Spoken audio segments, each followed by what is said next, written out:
Welcome to the next edition of Grid Forward Chats. I'm Bryce Yonker.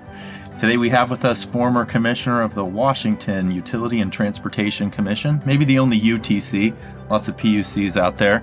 Welcome, former Commissioner Danner. It's good to be here, Bryce. Good to see you, Dave. I looked at your history, and you were there at the state when I was still in university. So why don't you give us a little bit of a background on your time that led you into the UTC and what's brought you here today? Well, sure.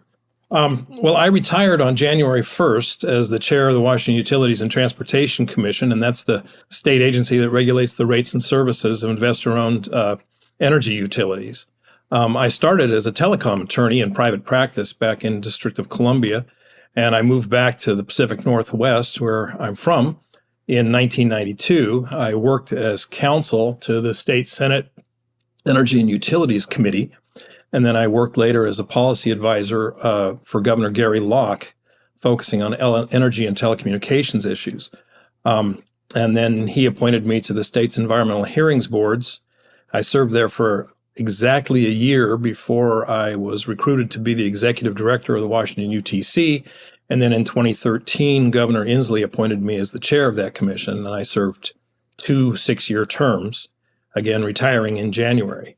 I've been active with my National Association of Regulatory Utility Commissioners, and I chaired their international committee for several years. And I also chaired something called the International Confederation of Energy Regulators, which is an organization representing some 130 countries and their regulators, working on sharing best practices and learning from each other. So only a little bit of experience. So we're going to talk about all host of topics. Maybe we'll start here in our neck of the woods. Here in the Pacific Northwest, how would you kind of describe and define some of the top priorities, not only for modernization, but for kind of the energy systems writ large here?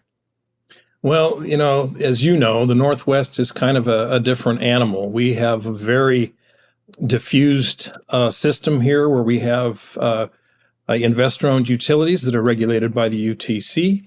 We have municipal and public utility districts and cooperatives that are not regulated by us. We have state policymakers and legislators involved in energy. We have Bonneville controlling 80% of the transmission in the Northwest. There are just a lot of players and no real, what I would call a central authority. So a lot of the work we do here requires voluntary cooperation and coordination to the extent we can achieve it to make things work.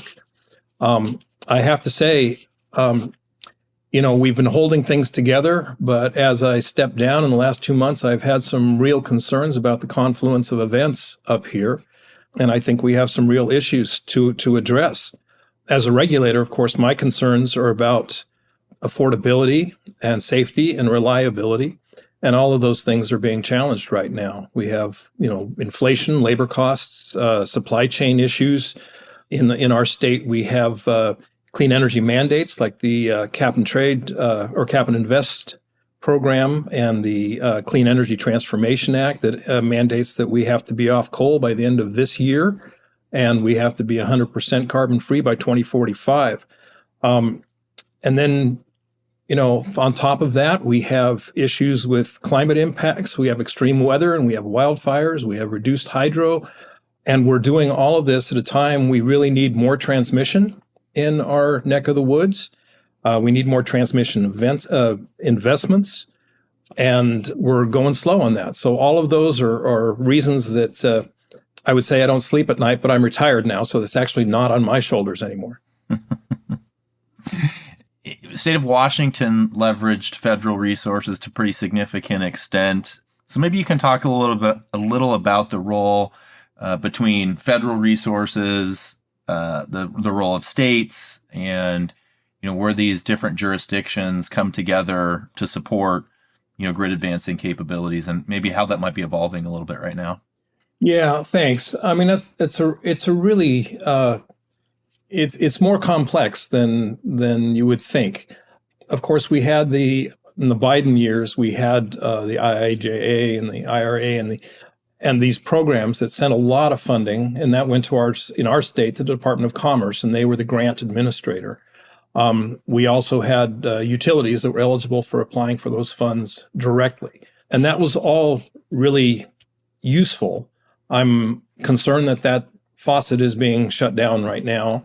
And we're going to lose a lot of that. And the state can't make it up because the state of Washington is now, facing, I think, a $12 billion shortfall. So it's unlikely that they're going to have a lot of extra money around for this kind of stuff. But again, this is a time when we need to have those investments in the Northwest.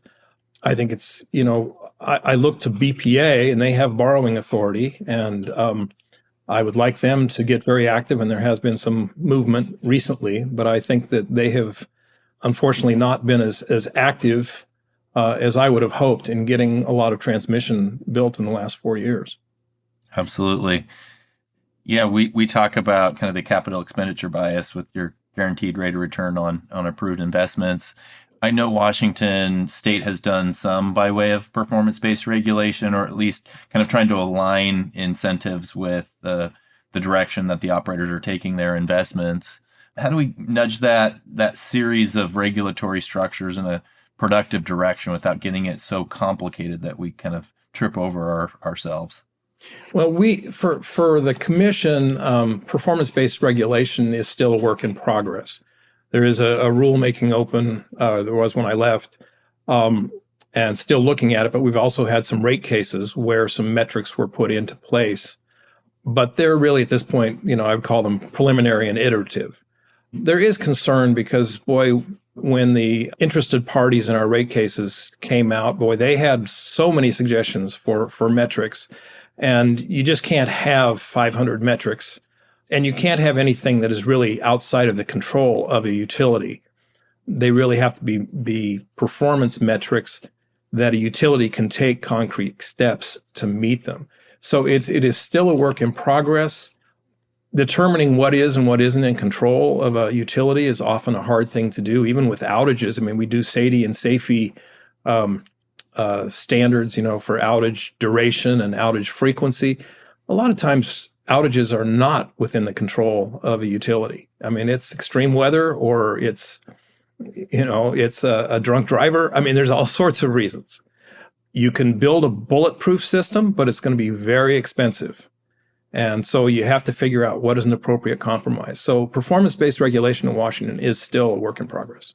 Well, let's go a little deeper on the resilience area and the reliability area, because to your point, you can make a system that is resilient to any possible outcomes that could ever come its way, but it's going to just be, cost prohibitive to all the, customers that are connected to that system. How do you balance and how do you weigh the value of resilience investments? Wildfires are having a really big impact, in our neck of the woods, winter storms.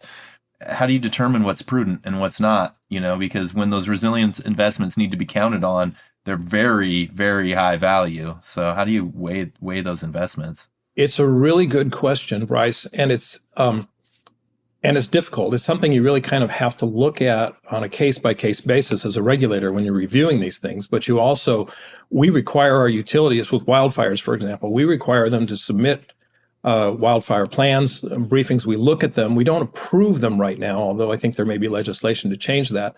But we do look at them to make sure that they're doing the right kind of thinking in our minds. And for the most part, they are. But they built the system over many decades in an area that was considered a rainforest. And now with climate impacts, wildfires are more frequent. The infrastructure needs to be changed, needs to be hardened. But to just say, okay, do that by next week is not going to happen. It's going to have to be done over a long period of time. Otherwise, you're going to break the bank. And you can't. I mean, we've already seen really, really big rate impacts just before any of this stuff. We're at a point where with inflation and labor costs going up and aging infrastructure, there's a lot of rate pressure right now. And the commission just approved a rate case with Puget Sound Energy. I think there was a 11% rate increase for 2025. And on top of that, there's going to be another 6 or 7% next year. I mean, you just can't keep doing this year after year after year. but you are going to have to look forward. It's going to be more expensive in the future because you do have to harden the infrastructure, but you can't do it overnight. So you've got to see what kind of investments need to be made. When do they need to be made? Sometimes things are going to have to be put off, even though it might be more expensive to make those investments later than to do it now. And that's something we just have to look at. We put out an order recently with regard to wildfire liability for non-economic damages. So, if your garage burns down, what is the pain and suffering that a utility has to pay to the homeowner? And the law was pretty clear, and we couldn't change the law. So currently, there are non-economic damages for that kind of thing. But I think that's an area where we should be putting some limits on it, because utilities in a very tough place. They have an obligation to serve, and they have an obligation to serve with the forests drying out and the forest fires happening more frequently. And they can't just say, oh, wait a while until we can rebuild the infrastructure. They've got to continue to serve. And they can't just rebuild the infrastructure overnight because, as I said, the cost impacts would just be too high, too excessive. So we've got to look for areas where we can bring costs down. And that's one that our commission suggested to the legislature that they address. I want to get into this rate pressure topic. I saw well into a double-digit rate increase myself, and many operators are passing rate increases along to their customers. How do we balance affordability with the capabilities of a modern grid, especially with these resilience impacts that we're seeing, out in the West, the wildfire threats, efficiency, demand side management? These are great solutions, and we're very strong proponents of them. The problems are bigger than those solutions can solve. So what can we do to make sure that affordability is an outcome that we don't lose sight of? I think that this is the battle that the regulators have been having. I mean, the numbers are what they are. The utility has to be able to have enough revenue to operate reliably and safely, and to give its investors a decent return, not an excessive return, but enough to attract investment. And so you've got these costs, and these costs are what they are. So how do you keep them as low as possible? Well, yes, you do look at efficiency. You do figure out, okay, are there depreciation schedules that can change? Can we do this over 2 years instead of 1 year? Things like that. You can basically give a very hard look on what investments are prudent and what investments are not. But the costs are going up. So our legislature has basically said, well, one of the ways you deal with this is you try and protect the low-income consumers. In fact, we are required in Washington that the regulators have a low-income tariff. The problem is, where do you set that tariff? Because wherever you draw the line, the people above that line are subsidizing the people below the line. And if you set it too high, then you're putting more costs on people above the line. If you set it too low, then you actually have people who are working poor who are having to pay higher rates to subsidize people who are even poorer. And so that's something that we have to look at too. And it's really tough.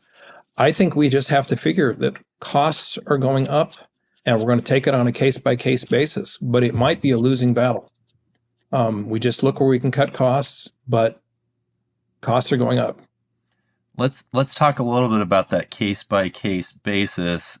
The cadence of rate cases and dockets and hearings, is that working right now? Do we need to kind of rethink that in the era of the sort of investments that we're trying to make and the sort of alignment that we're trying to get with industry to make the right investments? Well, we have in Washington, we have actually been working on this for some time. We had in Washington, we would review cases with something we called an historical test year. We would go back to the last full year and kind of use that as the baseline by which we determine what the future revenue needs would be. What has changed? What kind of pro forma adjustments do we need to make to the rate basis? But we didn't go so far as what we started doing a few years ago when we worked with the legislature to get a bill that allowed us to do future test years. And basically what we do now is we can forecast out up to 3 years. That makes people really nervous about the third year. It's a little too far off. And as you know, predicting the future is hard, even for 1 year. And so we look at these forecasts, and so far there have not been any rate plans that exceed 2 years. It seems to be working. What is difficult is that part of what we were trying to do is not have this merry-go-round of annual rate cases. And so instead, what we have now is an annual round of rate cases every 2 years, or a biannual round of rate cases, I should say. Let's talk a bit about the changing dynamics on demand. Seems like we've turned a corner combining electrified transportation. We're in a part of the country that has a whole lot of EVs driving around. Industrial processes are coming back. And, there's the significant talk about the demand that AI and those expanded data centers are going to bring. All in, it seems like we've turned the corner from flat or even, pretty low anemic growth to something somewhat higher. How do we deal with that? A new thing to throw into the mix of it all. I tell people how jealous I am when I look back on people who were regulators in the 1960s and 1970s. You had a steady 6% load growth. The coal plant was just fine. You didn't have to worry about global warming. Everything was pretty hunky-dory. Now we went through a period where we didn't have load growth. All the load growth was flat.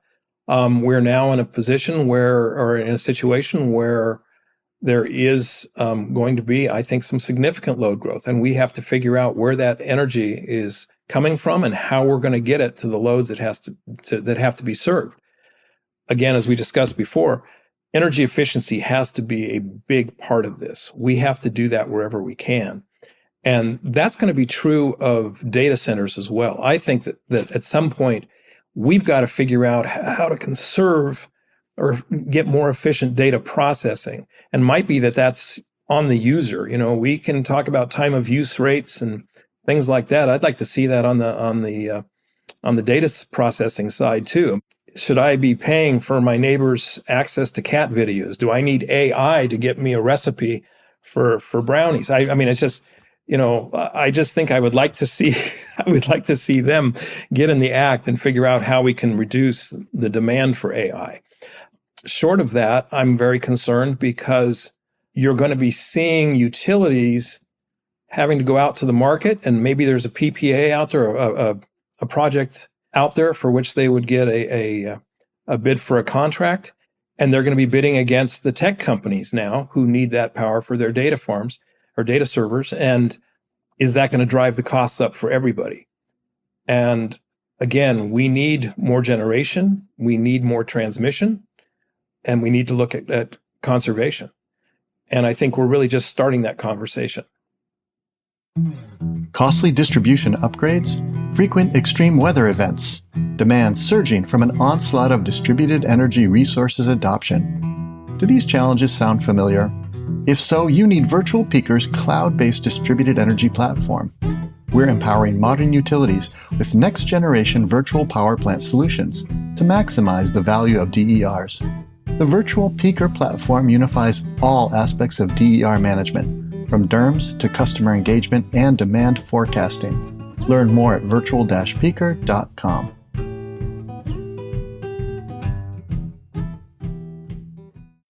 Let's talk a bit about the queue. You've mentioned the lack of transmission development, which obviously is a bottleneck for this, but so many parts of the region have just a huge amount of generation resources that would like to interconnect and are just stuck in a bottleneck. What does it look like to start breaking some of these free? Is that something that really relies mostly on local jurisdictions? Is this something where we think federal impact can have a pretty significant ability to kind of break this free? What helps us break this logjam? Well, I mean, there's a lot of things that can help, and yet there's nothing that will actually break it. As I mentioned before, I think Bonneville has to get a lot more aggressive. I think that energy siting has to be somehow streamlined, and that's a very tough one because you're talking about administrative processes there where locals need to have the ability to be heard about their concerns. I am concerned that there's a lot of NIMBY positions being taken, but we have to look at the good of the public interest and the good of society. I think that FERC has been very active. Of course, their Order 1920 was, I thought it was pretty good. There were some that were saying, oh, this is running roughshod over states, but I actually thought it brought the states into the process, set up a process where local concerns would be heard for at least 6 months. And I think that's another part of it. There's so many things that should be done. There's also, utility regulators have to basically acknowledge and accept that some of these infrastructure investments are going to be made. And even though we talked about raising rates, a lot of this is going to fall on local utilities to build some of this infrastructure, especially at the distribution level. And we have to accept that. I think that there's a real good project that I'm high on that is being run or being developed.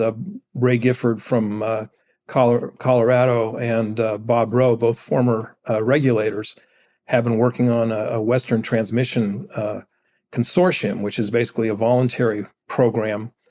Just basically, if you've got projects, let's work on how we develop them as a region. You're still going to own the projects and operate the projects, but maybe we can put some force behind it as a region and get some of those projects developed without having to jump through the politics that we're seeing at the local levels for some of these projects, some of these initiatives. Yeah, I think you probably already covered this, but maybe we'll go just a bit deeper. Maybe you've heard the new acronym BANANAS. So build absolutely nothing anywhere near anyone, right? So it really does seem like we've kind of gone a little bit bananas on the NIMBYism issue. How do we get the sort of buy-in from various stakeholders? Because we need to build infrastructure to power our society. What are some ways to kind of meaningfully progress this? What do you do? I mean, is there something? There's been a lot of talk recently. Ezra Klein has talked a lot about the need to reform the environmental impact statement process. I don't want us to cut corners on environmental concerns, but I do think that a lot of this just seems to be, almost a religion. Oh, I don't want this built in my neighborhood. I want to protect my view shed, or I want to protect my property values.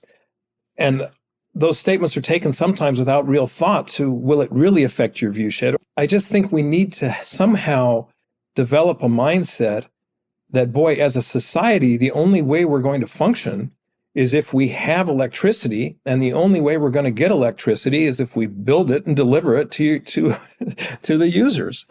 And so that is the public need right now. And let's do it. We can do it without sacrificing the environment, but let's get it done. And it means honest conversations and having the right tools. I really don't have a problem with a federal backstop on transmission siting. And I know that a lot of state regulators do, but I don't. I think it is necessary to acknowledge that there is a public need, and let's get it done. Again, I don't think it means that we sacrifice the environment. I just think it means that we need to get these projects done. Let's do it, and let's do it as quickly as we can and aggressively as we can. So I know you've worked with colleagues across North America, but really around the world. Are there some places that you think are doing some interesting things with regard to regulating energy decisions and investments in modernization?